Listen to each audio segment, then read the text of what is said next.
Hi, welcome to my YouTube channel Webonsky. Today, this video is going to be very small. We will talk here an error when you are working on an Angular or any JavaScript like React framework as well. So you may have faced this error, Npm error CB never called something like that. So whenever you face such errors, what you need to do, we have two answers here. First, try using npm cache verify and then npm cache clean. After that, try again npm install.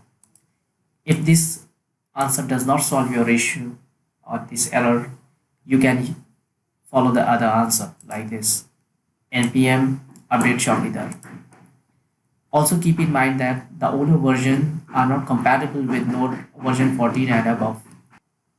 If this video is useful for you, please like and subscribe.